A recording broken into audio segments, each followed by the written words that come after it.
नमो भगवते शाम्ब सदाशिवाय नमः। जगद्गुरुवे नमः। जैसा कि अभी श्रावण महीना अपने उत्तर भारत का प्रारंभ है और यहाँ का प्रारंभ होने वाला है, और इसमें आप लोगों ने जो आप में से प्रश्न पूछा गया है हमसे कि भगवान शिव की पूजा है, आराधना है, उसे क्या फल प्राप्त होता है, जल चढ़ाने से क्या फल प्राप्त होता है और दुग्ध चढ़ाने से क्या फल प्राप्त होता है।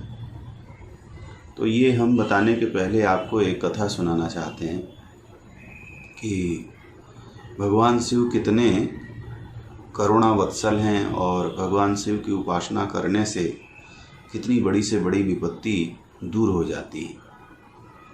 एक बार की बात है कि एक व्यक्ति कहीं जा रहा था और वह वैश्या के पास में जा रहा था और हाथ में वो वैश्या के लिए फूल जो माला होता है, फूल माला लेकर के जा रहा था।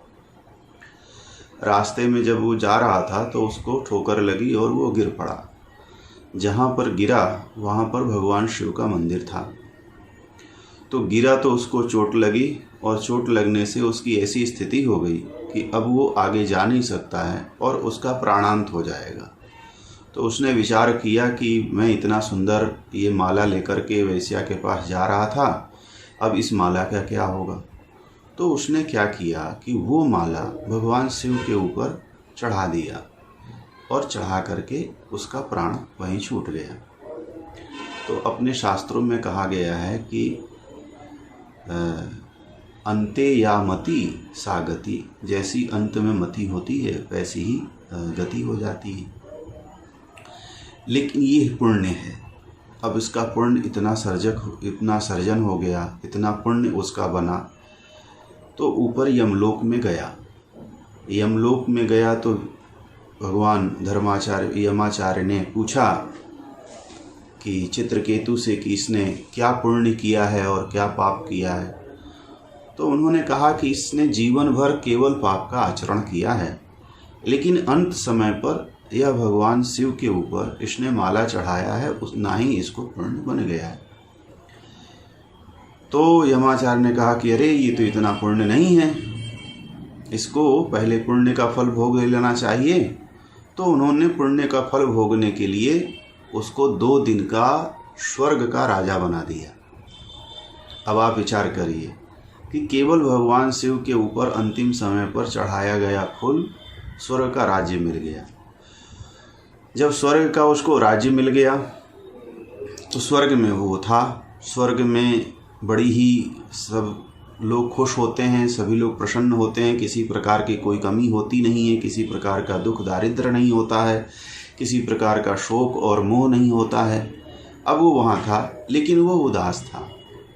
तो उदास था तो नारद जी ने देखा और उससे पूछा कि भाई तुम क्यों उदास हो। उन्होंने कहा कि देखिए ये स्वर्ग तो मिल गया है, ये सब विलासिता की चीज़ें हमको मिल तो गई हैं, लेकिन ये केवल 2 दिन के लिए, और 2 दिन के बाद तो ये हमसे चला ही जाएगा, इसलिए हम उदास हैं। तो नारद जी ने कहा कि 2 दिन के तो राजा हो, ऐसा कर्म करो कि फिर तुमको ऐसे नरक आदि लोकों में जाने की आवश्यकता ही नहीं पड़े। उसने पूछा ऐसा क्या कर्म है। कहे दान में दान दे दो इसका। उसने उठाया और सारे स्वर्ग की संपत्ति को उसने सब ब्राह्मणों को दान दे दिया, और उसका प्रतिफल यह हुआ कि वह भविष्य में राजा बलि के नाम से जाना गया।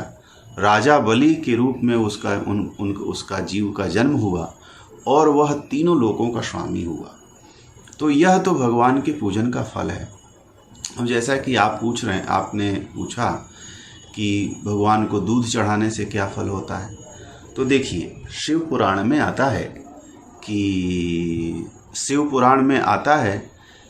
कि भगवान की जो आप जैसे जल चढ़ाते हैं, भगवान के दूध से अभिषेक होता है, जल से अभिषेक होता है, भगवान का मधु से अभिषेक होता है, शर्करा से अभिषेक होता है। ये सारी चीज़ों से मनोवांछित फल प्राप्त करने के लिए होता है।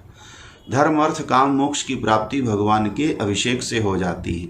लेकिन अगर जैसे कोई व्यक्ति जिसकी बुद्धि दुर्बल हो जाए, जिसकी बुद्धि सत असत का पालन न करे, सत असत न जाने, अच्छा न हो, अगर वह दूध में शर्करा मिला करके भगवान के ऊपर चढ़ाता है तो ऐसा वर्णन आया है कि वह बृहस्पति के समान बुद्धिमान हो जाता है।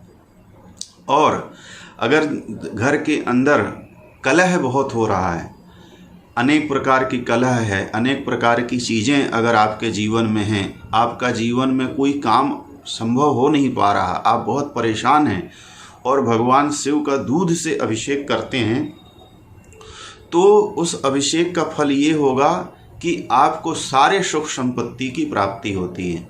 संतान अगर आपके जीवन में नहीं है तो दूध से अभिषेक करते हैं तो आपको संतान की प्राप्ति होती है। जिस कामना से आप अभिषेक करेंगे वो कामना आपकी पूर्ण होगी। तो इस प्रकार का है। इक्षु रस से, गन्ने के रस से अभिषेक किया जाता है, मधु से अभिषेक किया जाता है, फलों के रस से अभिषेक किया जाता है। तो यह एक अभिषेक का विधान है। आपकी जैसी मनोकामना होती है उन वस्तुओं से अभिषेक करने से वो सारी चीज़ों की प्राप्ति होती है।